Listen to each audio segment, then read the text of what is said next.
Hello and welcome to the flip side of adversity. I am Dr. Veirdre Jackson, the CEO and creative behind Living Strong Consulting. So I have a question for you. If you are feeling exhausted, are your children actually struggling with their focus? Are you feeling stuck? Have you ever thought about actually releasing through creativity? Did you know science tells us that creativity sharpens the mind, reduces the stress, and brings clarity, helping us move beyond survival mode into freedom and purpose? Whether through music or dance, painting, or storytelling, the art of creating can break barriers and inspire resilience and actually heal the soul. I want to talk to you tonight. I think all of us could use some healing of the soul. Are you ready to unlock the power of creativity and express the freedom that it brings? Well, today we're talking to Dr. Dermell Brunson, who realized the healing and transformational power that's actually connected to creativity.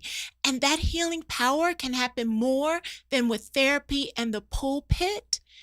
And his journey led him to creating Leaders of Tomorrow Youth Center, where the arts become a pathway for empowerment, mental wellness, and social change. Let's talk about it right here on the flip side.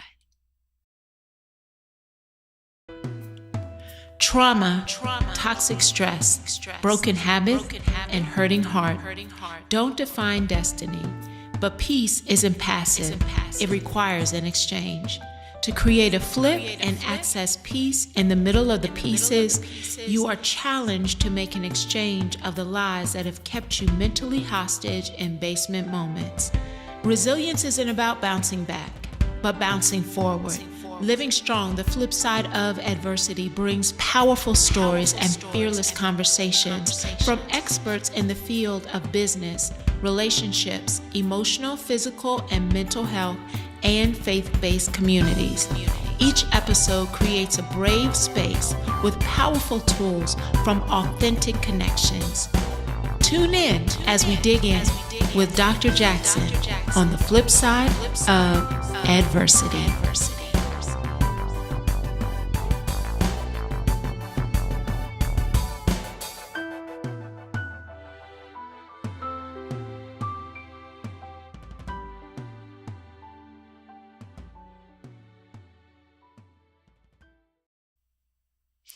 Hello again. I'm with Dr. Dermell Brunson, and I'm so excited about this conversation and being able to talk about creativity and the healing properties. Many people know, who have followed me, know my own story of actually being in a very dark place where I actually thought about dying more than living, and it was actually dance and running that brought me back to myself. And so this conversation is truly close to my heart. But before I let you share all the wisdom and all the nuggets, I want the people to know your receipts. Now, y'all, he didn't want me to share everything with you, so I only got 3 sentences. So there's that. But you can absolutely check out the entire bio. But let me tell you a little bit. Dr. Dermell Brunson is a dedicated leader, educator, and advocate committed to youth development and mental health.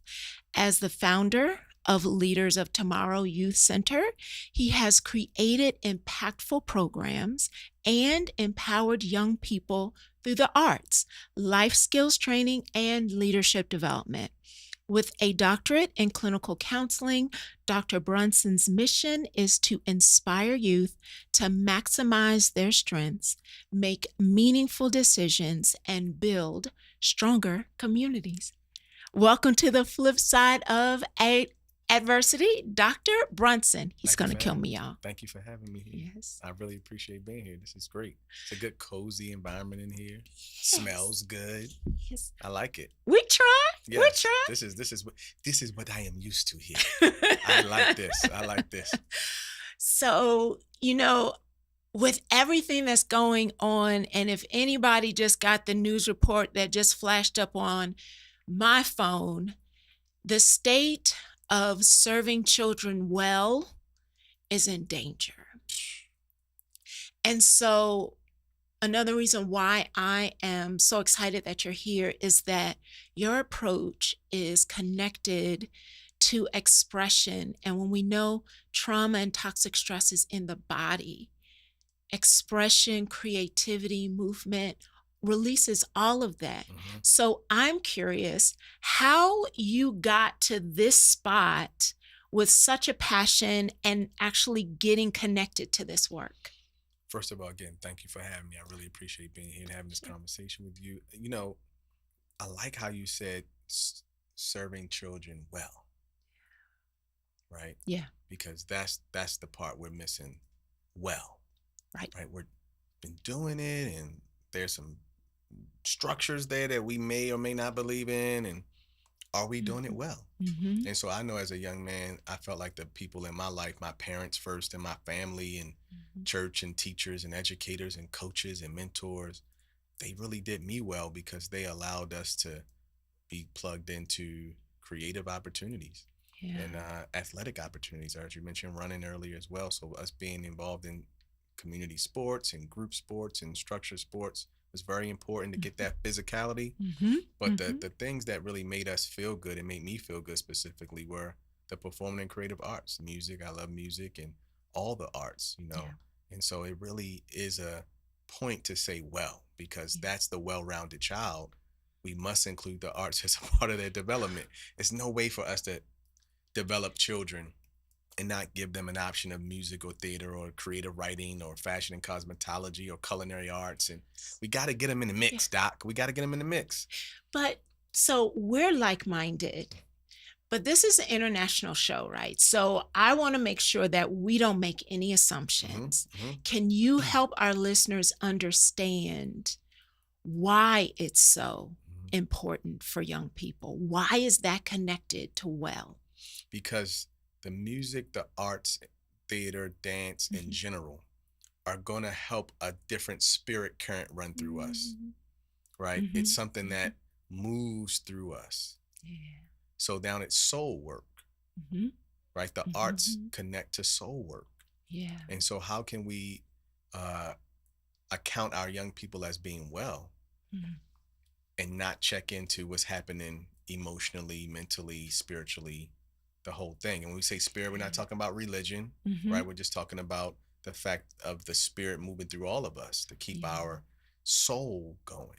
Yeah. And so we've identified that young people are more successful academically. They're more successful in the social interpersonal skill building. They're more successful in being able to communicate, getting their thoughts and feelings out. They're more than likely choose pathways of healthy coping skills when you introduce them to the arts early. And I'm talking early education, pre-K, daycare, childcare age. You start introducing them to painting and culinary and music and expressive storytelling and movement. You're going to get the best out of young people that way.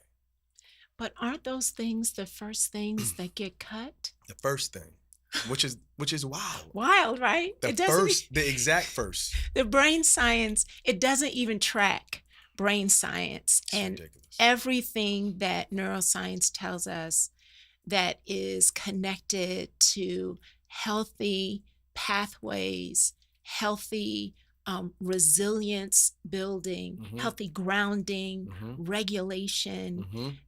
It's the first thing that gets cut. What's your thoughts about it being the first thing being cut?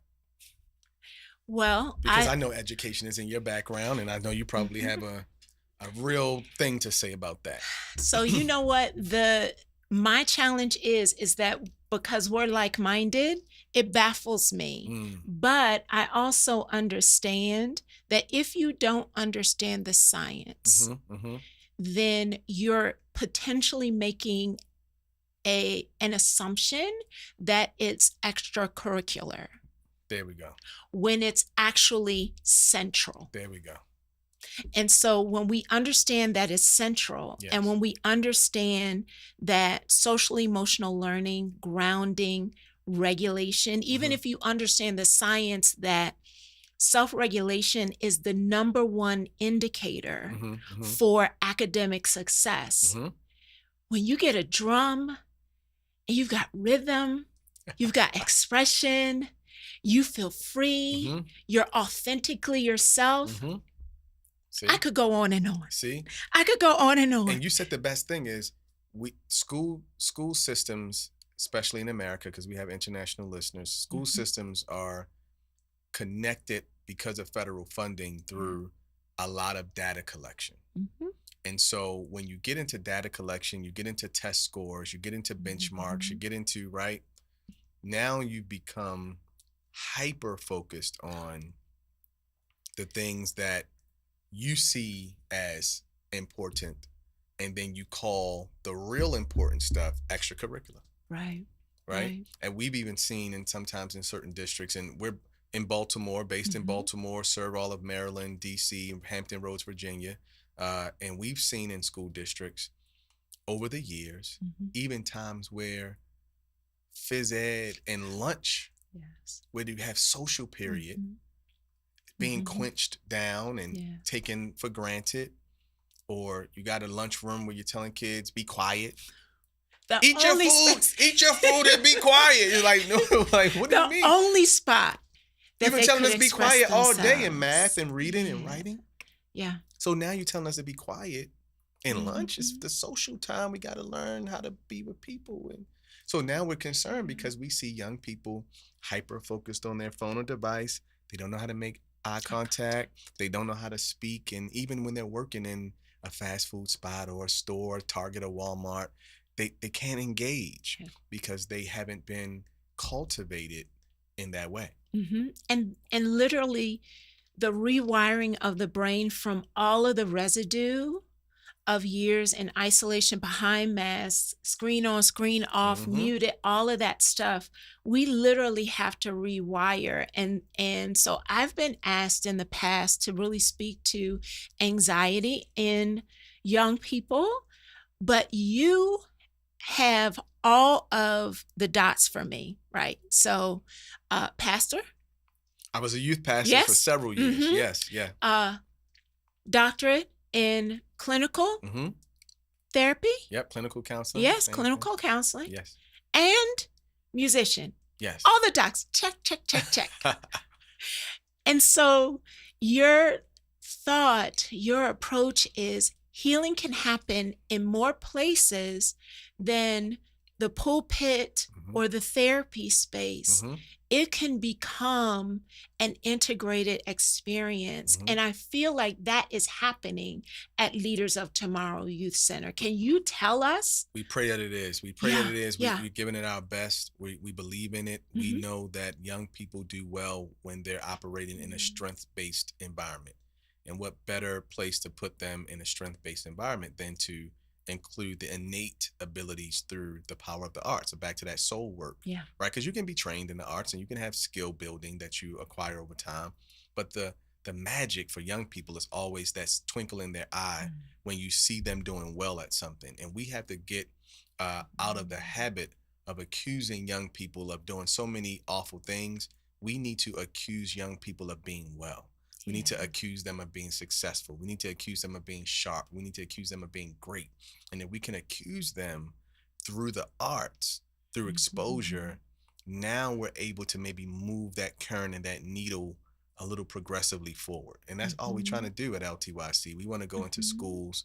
And when we say schools, we're talking public, private, Montessori, charter, Mhm. Catholic, Mhm. Seventh day Mhm. Adventist, it doesn't matter. Mhm. We believe that from early learning through your late teen years, even coming out of high school in 18, 19 years, you may be in some workforce development or job corps program, or maybe you're matriculating through foster care Mhm. and you're still awarded to the state receiving services. Mhm. We want to connect in all of those caveats because we believe young people need the options of those arts. They do. They do. I 100% agree. And so we talk about the flip side of situations. And I'm curious, what was your flip or what was your pivot moment that really had you start and create this organization Mhm. to heal the soul of children? Yeah, I think, back early Mhm. in my life, just being exposed, like my mom and dad, for being, very Mm. intentional. My Mhm. dad brought me my first drum set, when I was 10, Mhm. 10 years old. I had a, full jazz piece drum set, five, seven piece, six-piece drum set, in the living room, banging on the right for Christmas. And so without him doing that, it encourage, would have that gap because they already saw I had the rhythm. I loved being around the musicians Mhm. at church. That was what I gravitated toward. Mhm. So it ended up being Mhm. my first job at 11 years old. Mhm. I'm getting a check every 2 weeks playing the Mhm. church. I played at the church for 7 years, right? It ended up being my job and my passion Mhm. young, Wow. being a musician and on staff musician at the church. But from there, it really enlightened me as I was youth pastoring in Owings Mills, Maryland, under my mentor, Dr. David. And he gave me an opportunity to get some of the ideas in my head I had out. I was only 19 at the time, Mhm. and to start a summer program Mm. for the ministry. We ended up serving about 70 young people that Mhm. summer, and we had the arts, and I saw how they got excited to go into Mhm. their music or dance or theater Mhm. classes Mhm. in the summer. And I had that experience. I graduated from the Baltimore School for the Arts in Baltimore, one of the top 5 conservatory model schools of its kind. Mhm. We had a very intense arts environment from 8:30 to 4:10 every day, Mhm. and so that also wrapped itself around me for several years. So by the time I'm serving in the community, youth pastoring, I'm working in foster care, working in group homes at the Mhm. same time. It hit me during my school visits that our young people didn't have the arts. When I would do Mm. my school visits for my clients, Yeah. uh, Mhm. I just was teary eyed Yeah. because I'm like, how y'all expect these kids to be successful? You barely have a visual art teacher. If the art teacher was in there, there was someone that was totally out of touch because of either Mhm. culturally or out of the age range that they Mhm. should be Mhm. working in that community, right? Mhm. And so I thought, what if I could do and take what I learned at Baltimore School for the Arts, which was take teaching artists, arts practitioners, freelance educators, train them up on how to work in the school and after school and summer environment, Mhm. and create jobs for them by Mm. also giving them the opportunity to teach and pour into young people through the skill that they have, and are great at. And so that's what we started Mm. doing. Wow. I hear how someone allowed you to birth an idea and you're now creating or multiplying that opportunity for young people over and over again. And even it sounds like the staff Hmm. that you have cultivated to intentionally develop approaches that are healthy, Hmm. that I'm assuming are developmentally appropriate Hmm. for the age groups that you're serving. What would you say is the most unique thing about your organization? You just said it. It's the Oh, people. mm, It's just about we mhm, serving people. I always tell mhm. a team, you think we're virtual only. I know we had COVID. We done with that. We're not virtual only, hiding behind a computer or a tablet. You have to Yeah. be with the people. We're serving the people. And Mhm, so that's the young people. That's the staff that we bring in. That's the staff in schools that we partner with and work with, or organizations we work with. It's people running everything. yeah. Computers not running everything yet. No. Still people, guys. It's still Yeah. people. Yeah. And So that's the thing. It's like you got to be about the people when you work with people. What else am I yeah. doing it for than to inspire and be with the people? Yeah. So it's the young people, it's their parents, it's Mhm, the staff, it's the educators, right? It's all of that. It's the philanthropic community supporting us. mhm, It's the decision makers at the district levels, it's mhm, superintendents, it's teachers, it's educators, it's finance directors, it's all these good mhm, people, good heart people that wake up in the morning with good intentions. mhm, We believe that every person has good intentions. mhm. And so we want to connect that way with the people. The secret sauce, people. Wow. And when I think of how sometimes those narratives that you talked about, how there are sometimes these stories or media images or messages that we receive and unfortunately believe about young people is that they're lazy, they don't want to do, they're never going to listen. But I can't imagine learning pieces of music, instruments, choreography. I can't imagine not being able to focus, listen, being late. So, what do you say to those who actually are still pushing that narrative about Mm, young people? Oh, this generation is lazy. They don't ever want to work. mm. You, what would you say to them? We got to speak life. Okay. And we can accuse again. Mm-hmm. I'm on a mission to reroute the word of accusation because Mm, we hear mm-hmm. accuse, we hear accusation, we think something negative. I'm flipping the energy. We on the flip Mm-hmm. side, so we got to Yes. flip the energy, baby. We got Yes. to flip this energy. Yes. We can accuse them of doing great things, Doc. Yes. I agree. We can accuse them of the good stuff they're doing. I agree. Why don't we rehearse that? Mm-hmm. Why are we Mm-hmm. rehearsing Mm-hmm. the other stuff? Yeah. Yeah. I literally was just speaking with a group of educators and reminded them that the brain is use dependent, right? So, whatever behavior you spend the most time speaking to is the behavior that will repeat itself. Mhm. And we're confused if the messaging is toxic and negative. Why does that keep showing up? Because whatever behavior Mhm. you spend the most time speaking to is the behavior that will repeat itself. Mm. And so accusing them of bringing life, of being light, that you are creative in your own way and Mhm. you can be all of the things that are authentically you. There we go. Do you have, of course, erasing the names, but do you have like a success story? It's so tough. And somebody Yeah. else asked me that recently, and I struggle to find an individual one Hmm. I'll take a because compilation. yes, because what it is, what we end up seeing is, and again, you've been in a Hmm. classroom, you understand the arts will help that super introverted kid that Hmm. has all the promise in their eyes, his or her eyes.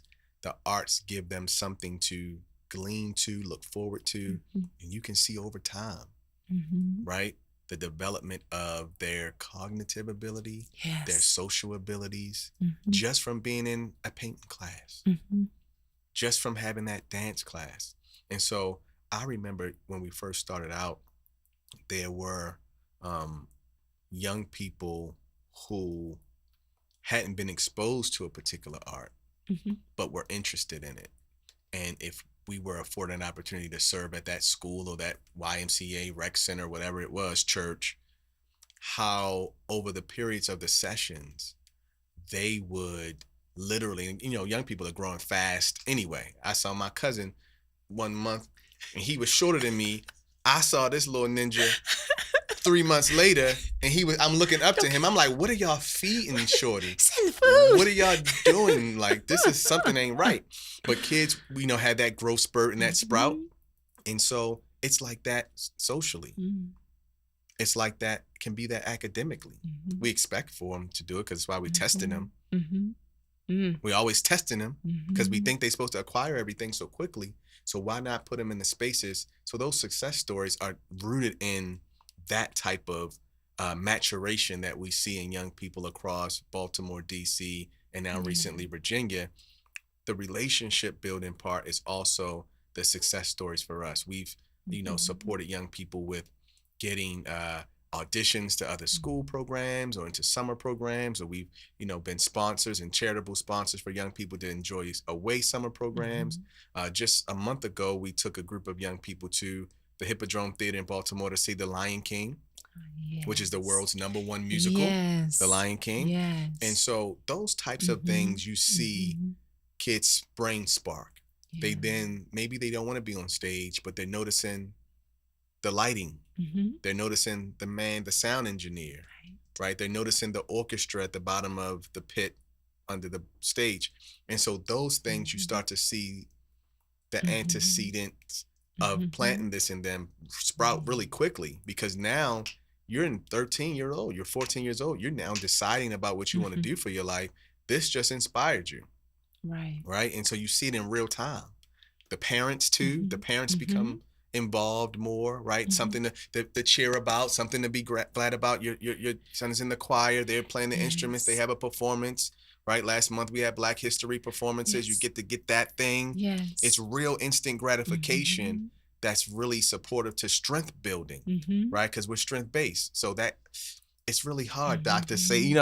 I could Mhm. talk for hours on just the different things Yes. we see sprouting in young people and their Yes. families. I was literally just thinking that, like the opportunity for the healing in relationships, because especially if a student isn't necessarily doing something over here the way their caregiver or parent wants them to actually see them in another space, Mm-hmm.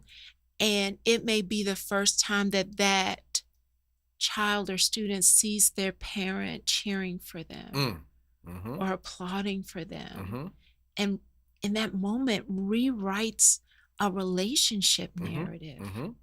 Mm-hmm. This is I can such good stuff. I can think right now in my head Mhm. times where I have flashes of my mom or dad Mm. in my head, my memory, when I pan out as a kid at that, assembly or that Mhm. graduation or that thing, and I was a part of something demonstrative, how they responded. I can see my Yeah. mom's face right now. I can see my dad jumping up and cheering, my grandmom. Yeah. And that's the energy we want when we allow for young people to be in the arts, because we can put on plays, we can put on recitals, we can put on concerts, we can have exhibits for artwork and creative writing, Yeah. space to share what you've learned in your culinary class, space to share what you've learned in your media arts class or your martial arts class and martial arts presentations. And you can have your parents and loved ones right there. It Mm. will stick with you, sticks with all of us. Yeah. You know, I recognize that this conversation sounds amazing, and it sounds like, oh, this just makes so much sense. We should all just be doing this. But I'm going to lean in that is it all like Yellow Brick Road? Just leaning in a little bit. Nah, Just because leaning in. we gotta fight with these bureaucracies. We have to fight. I'm Mhm. fighting right now. I'm fighting right now for Mhm. money Mhm. that's owed to us. We got systems that we have to Mhm. go through, and something that's Mhm. supposed to take 30 days, take 90 days, 100 days Yeah. to get your payment, to get your Yeah. funding, to find new grant makers and help support, even in contractual relationships Mhm. with school systems Mhm. that have interesting rules, Yeah. right? Yeah. And as we said earlier, some of those ideals and Yeah. written policies aren't always supportive of young people getting the best Mhm. or supporting them, as you said earlier, well. Mhm. So Mhm. that's where the tough part is always that for Mhm. a small arts education Yeah. nonprofit. But then the other piece is also, as the late great Frankie Beverly would say, the joy and pain, the sunshine Mhm. and Yeah. rain. And my joy and pain is, I told you earlier, my joy was the people. My pain, the people too. People. My pain is the people too. It's the Tell same the whole thing. truth. Tell the whole The truth. ones that you care for bring you so Yes. much pain. And so Yes. that's what Frankie said. So that's the thing, we right? It's Mhm. those same people we just said, the superintendents and the decision makers and the Yeah. parents and our staff and the Mhm. school staff Mhm. and now you have to balance that Mhm. love. Now that's where you got to do the soul work, come back in again. Yeah. Are we doing what we say we want to do? Yeah. Are we finding the good in people? Are we finding a place of commonality and agreement? Mhm. Can we find ways to work through challenges and find solutions? Mm. And can we also do it by being high beam turned on to Yeah. arts centered focus and ensuring that every young person has equitable access to the arts and Yeah. make that paramount over any other challenge that we might be experiencing?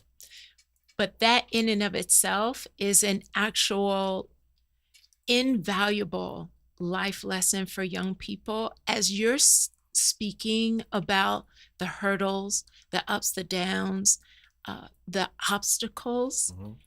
I literally can also see a young person be inspired by Dr. Brunson never gave up on us, and I can't give up on me.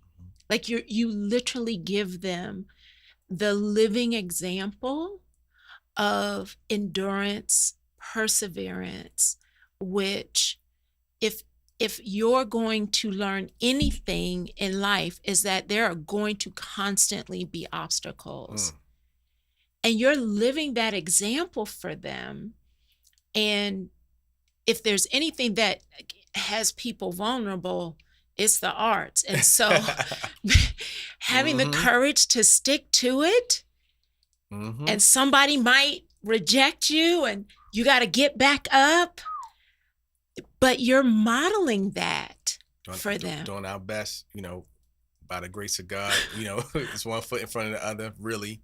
But yes, it is that. It is a lot of that because we don't want to give up. We don't give up on children. First, that's the first thing. One of my mentors, Al would say that we don't give up on children. And so that's the first thing. Let's just get that out the way. Yes. Period. Period. As my 25-year-old tells me, Mom, period. Period. Okay. That's it. We're not giving up on young people. What are we talking about? Right. So we have to have perseverance. We have to show. So we're teaching, really, we're selling young people joy and righteousness and peace and perseverance and resilience and temperance and long suffering. We selling all of that through the arts, and it's packaged in a leadership foundation, right? It's the arts essentially helps you to become better leaders. So how do you define leadership, though, for you? Leadership is not a title; it's a way of life. Yeah.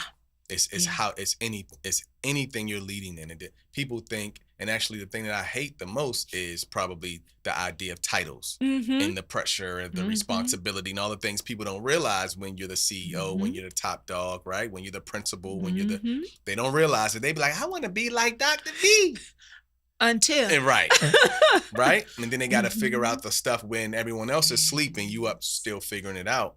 Yeah. So that part let me understand as a younger person in my teens and 20s early. And again, thank God for, the leaders and mentors in my life, my parents, my grandparents and their family and friends. And again, my mentors from church and the community. And they helped me see early, super duper early, that leadership was not about the title.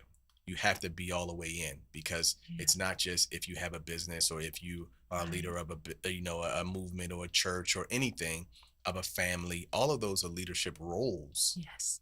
There's a role, but whether you're, a parent or a president, right? You're a leader even in your social circle. You're a leader in your community. Yeah. Simple thing that if you don't like the fact that you see trash out, why don't you go up there and pick it up?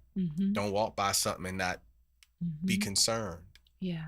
Right? Just small things that we don't really keep into the equation, we take for granted is that. So for us, that's what we try to teach our staff and train our folks so that we can impact young people is it's not about your title. It's about your relationship.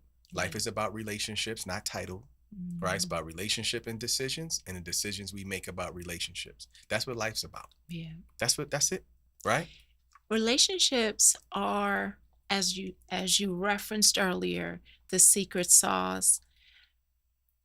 We have a lot of educators that listen, and I just want to lean in that relationships are amazing. And Dr. Danny was on last week, and she about had me crying at the end of my at the end of my own podcast, talking about how as educators we have to understand that they may not know how to communicate it, but you are probably one of the most significant relationships in their life.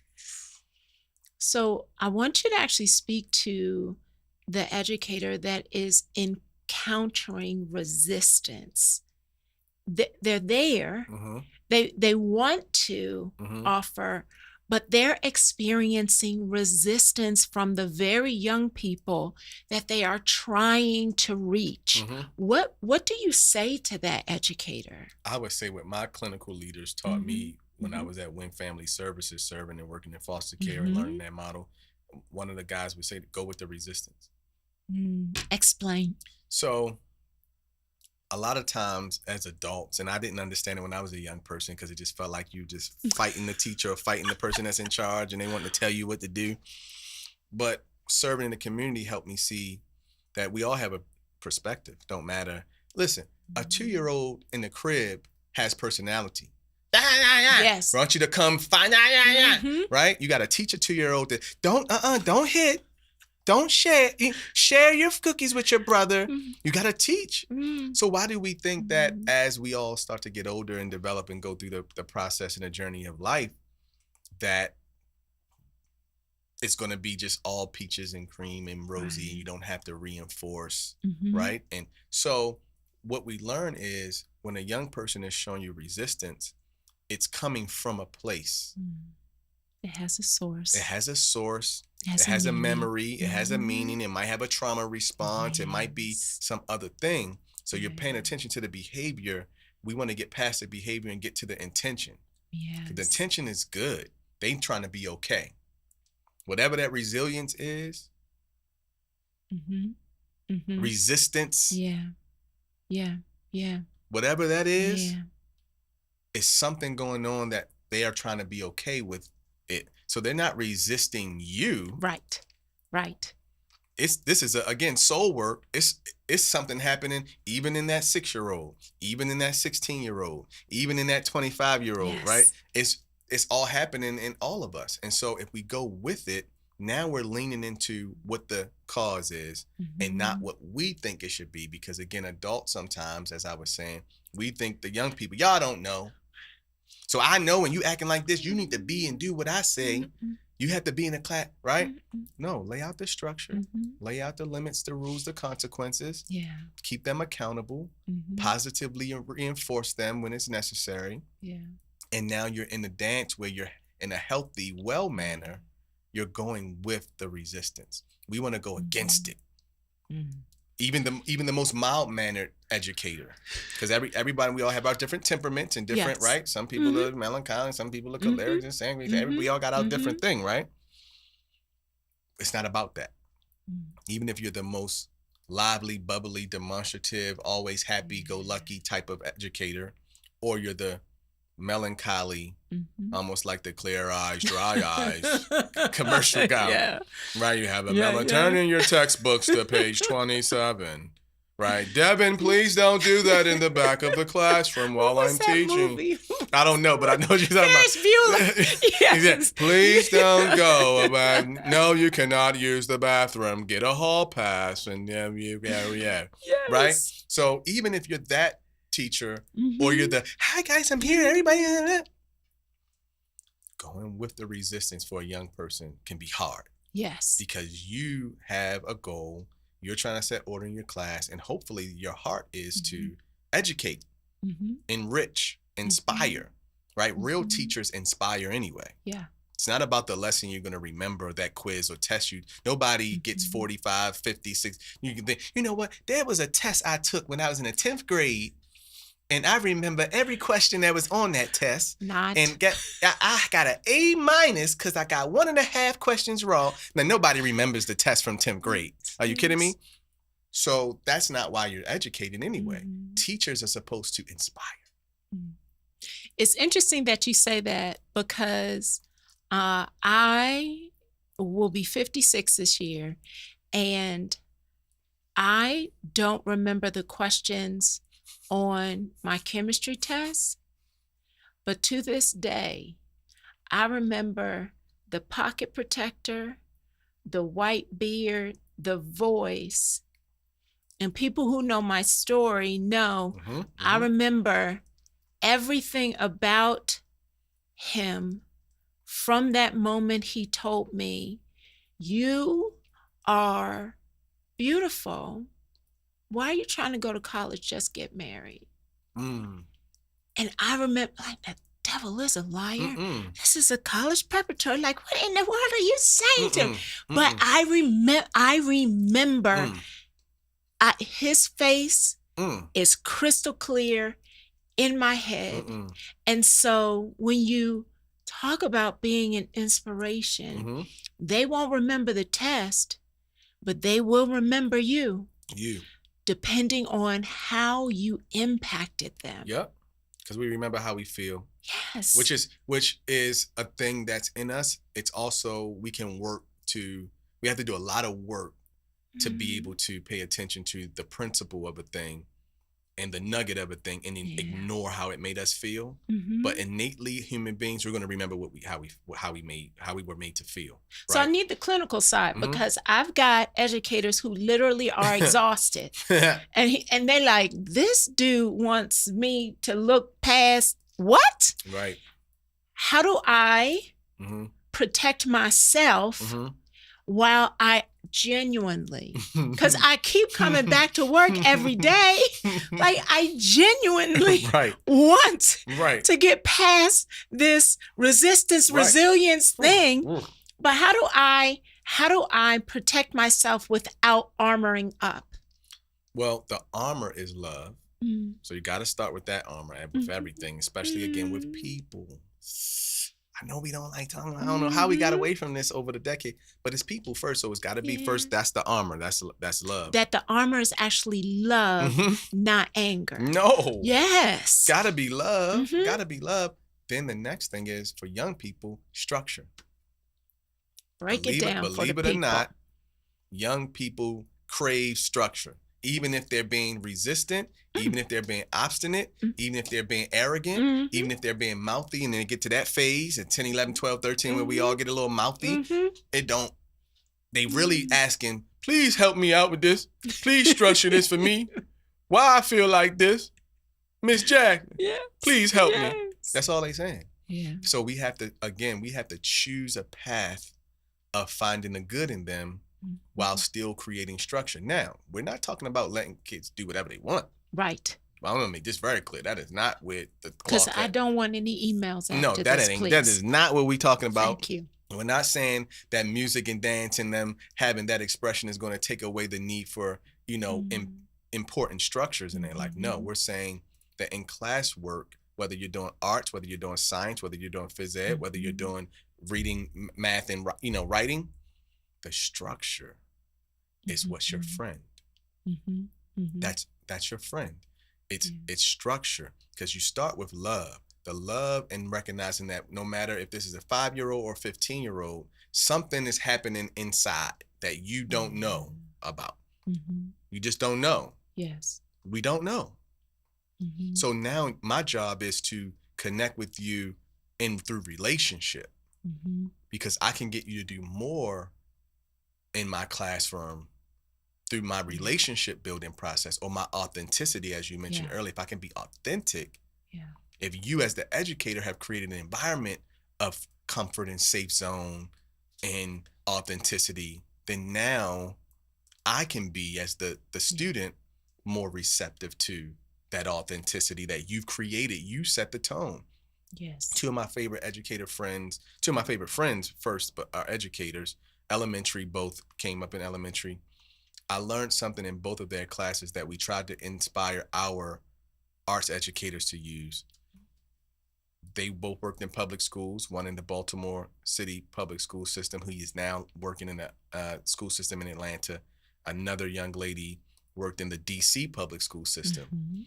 And guess what both of them did in their classrooms, Doc, to set the tone of how they wanted young people to feel and move when they come into their class. And I'm talking core subjects. They are science, social studies, math, those type of, not arts teachers. Right.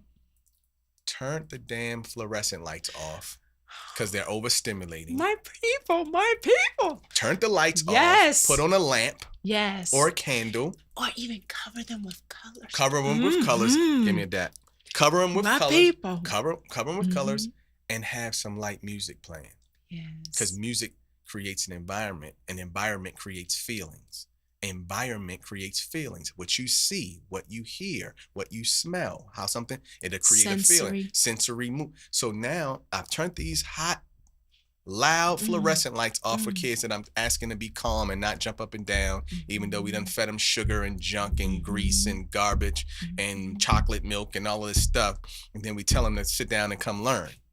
With the lights hot beaming on them in every classroom, is just beaming.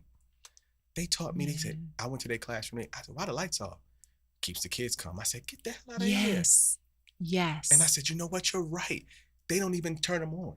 No. They keep lamps and small lights and candles, all of that cool stuff. And then with soft music, Yeah. almost like love music Yeah. or That's jazz or soothing. classical or Mhm. something that keeps them. Mhm. And that is a part of creating an environment and looking at the structure that you build. Yeah. So that like trauma-informed music, and one of my colleagues who's listening, correct me, is somewhere between 60 to 70 beats a minute Mm. actually is identified as trauma-informed music. Oof. And it regulates the soul because as we actually begin, our heartbeat begins to get in rhythm with the music of the room. And so the wisdom that I just heard you share for our educators, I can't believe we have 10 minutes. Our educators is to remember why you got into this and put the armor of love on. Yes. Make sure that you are healing yourself and you are well and whole enough that the armor of love, so that that compassion can then, you said, to seek to understand what's behind the behavior. Allow there to be structure because children actually crave it. And then connect with them through the senses, which we know trauma and toxic stress reside in your nervous system. So that sensory-based experience literally begins to release it.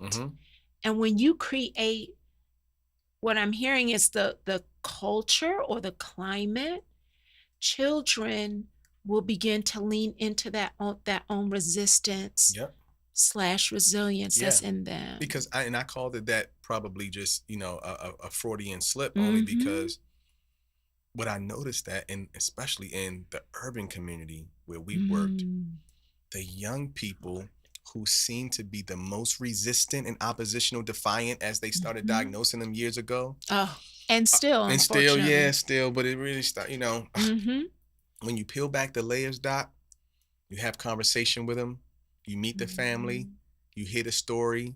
So I was the type of counselor and educator working. I never wanted to read a kid's chart or file. I wanted to just meet them. I didn't want to go in with my, Brunson, did you read the file? Nah, you better read the file, Brunson. There's stuff in that file. And I'd be like, I don't want to read the file. I just want to be with this kid. They're a kid, yo. I'm going to be with the kid. I don't need to read this file. But once you start peeling back the layers, Doc, that most resistant kid, you realize in life has had to be resilient. That is their survival skill.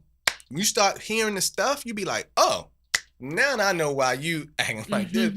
You actually a resilient little, you got something good going on in you. Let's channel that now into your gift or your interest or your skill or doing your classwork, because you actually got something, some fire in you that you need to be successful in life. Reframe it, redirect it into something that is connected to your creativity. Or interest. Or interest. Because creativity for us, because we're performing in creative arts, but even if it's a young person that's not their zhuzh, right? They're into science or math, or they're into their hands or doing something else, sports, whatever.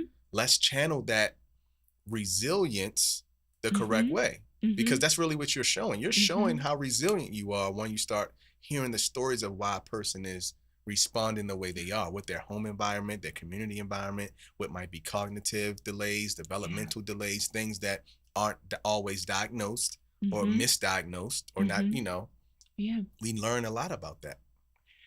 So I don't want people to miss, because you've named a lot of stuff, and is all of that stuff at your program? Like, do you do all of those things? All of the performing and creative arts in some form or fashion. We offer about 10 different art areas. Wow. We started out with just the performing plus visual. Then over the years, we ended up adding creative writing, then fashion and cosmetology, culinary, martial arts, media arts. And so we've been thankful to be on this journey. We're really blessed and fortunate to be able to even fill this gap, because that's what we're trying to do. Mhm. Mhm. We're trying to fill in a gap. We want to make sure that's equitable access, urban, suburban, and then rural, Mhm. because Mhm. rural is something that we've missed in this country Mhm. drastically. Yeah. And on the eastern shore of Maryland and in some parts of Virginia, a few years back, driving through, Central PA. yeah, Central I'm trying to PA, bring him here, y'all. yes, and I was crying Yeah. because some spots looked very unnourished and dilapidated, Mhm. and we knew that there was miles and miles before you could get to a Yeah. community center or a rec center or a Yeah. YMCA or anything culturally or enriching. And so initially, as a Baltimore City kid, I'm all about the city. And then Mhm. we were based in Baltimore County, but we were serving the city, and I'm like, everything's about the city. The city's underserved. Everything. Then because of gentrification, now it's like, wait a minute, the suburbs have a lot of the Mhm. same dynamics that the inner city, as we would call it, Yes. have. Even though I'm an inner city kid, and then just literally 5 years ago, Mm. the suburban drive took me to the rural Mhm. communities, and I Yeah. said, I was crying, Wow. Doc, Yeah. driving around, tears in my eyes, Lack because of I'm like, access. oh my goodness. In the summer, middle of the summer, I'm watching kids on the eastern shore of Maryland with no activity, no structure, no shoes on their feet. Mhm. Mhm. It's 2020, it's Yeah. 2019, 2020. So I'm Yeah. going, what's happening? So I immediately got with our team, hey, we got to add this third component. We should have knew this in the beginning. We needed three components. Mm. We have urban, it's suburban, and rural. We Yeah. got to get the arts and equitable access for them to all of the young people that we can throughout on the ground programs in the Mid Yeah. Atlantic, and then virtually through our virtual opportunities. We got to do it. So I agree. And in order to do that, they need support. Was it smooth? Was I smooth? So, you know, I'm sure people are like, wow, this makes a lot of sense. How can they connect with you?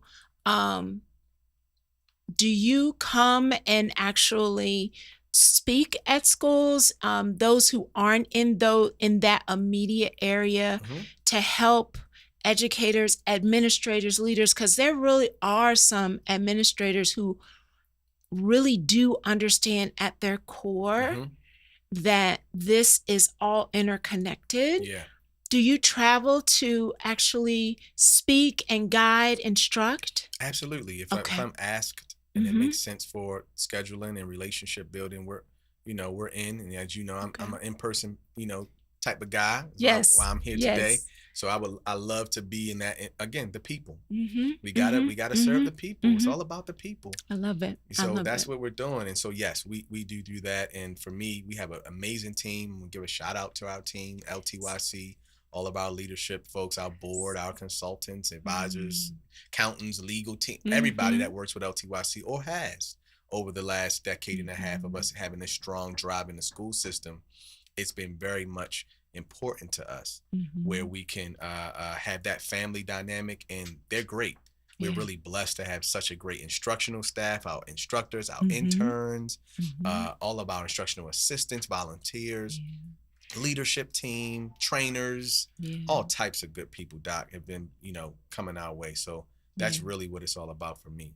Ah, so the people want to know how they can connect with you. So give us your information so that we can make sure that people can follow, support, Mhm. and let us know what's on the horizon, what's happening Yes, with LTYC. it's sharing season for us right now. From March Mhm. 1st through June 1st, we call it sharing season. Mm. It's the season where we kind of intensify and increase our ability to take young people on field trips, master classes, bringing outside folks that aren't their main instructor or teacher to come in and do master classes. So, say you've been in visual art, you've been painting all year and doing other mosaic and all these other Yeah. forms of drawing, and right. So now we Yeah. might give you a master class on photography, Ah. right? And so if you're doing music all year and maybe it's all general music, and maybe you end up getting a master class on a specific instrument or vocal training. And in dance, you might have a master class in ballet or hip hop or a specific genre if you haven't Yes. worked on it all year. So that's we create that space, and field trips, getting kids to concerts, plays, art museums, other culturally significant opportunities. Because another thing you mentioned earlier is laughter It's something that those educators should think about too when you're working with children. That's a healing thing. Laughter Mhm. does good like a medicine. And so Mhm. even hearing the bellows of children laughing can help Mhm. educators get through that tough Mhm. spots. Yeah. So yeah, ltyc.net is our website. LTYC Arts on all Mhm. social media platforms for Leaders of Tomorrow Youth Center. And so we would love for people to check out our website, check out our Yes. social media, send some positive, encouraging words, check in if you're in the DMV area, Baltimore area, Greater Baltimore, DC Metro, Hampton Roads, Virginia. We would love to connect Mhm. with you about programming in your community or neighborhood or school or church or Yeah. synagogue or mosque or Yeah. YMCA, rec centers, boys and girls clubs, Yes. all the places that young people are. We even go into the detention centers. We Yes. even have programs created for kids who are awarded to the state in juvenile justice or with social services through foster care. Mhm. Every young person died. Yeah. Nobody should be left out of this arts movement because it's going Yeah. to save lives. We believe the arts save lives. And I 100% agree. And I thank you for taking the time to drive up so you could be in studio. I know you got to get back to your studio. He has an event, y'all. And I appreciate you making the sacrifice and the commitment to this conversation. Thank you for having me. It is absolutely one in which I'm hoping someone hears, recognizes, and says, you know what? I'm going to take a Yeah. chance. I'm going to take a chance. Yes. Another amazing conversation. And as I said, all of 2025, we are having healing conversations. And like I said, if you saw what I just saw moments before we turned on and went live, then you know there is no other time than times like this for us to serve children well. It's not just the cliche that they are our future, they actually are. And how are we preparing them? How are we serving them? How are we modeling for them? And how are we continuing to lead with integrity for them? I thank you. I thank you for continuing to log in, but our healing conversations, they are not done. So, you know, same time, same place, next week, right here on the flip side. We'll see you then.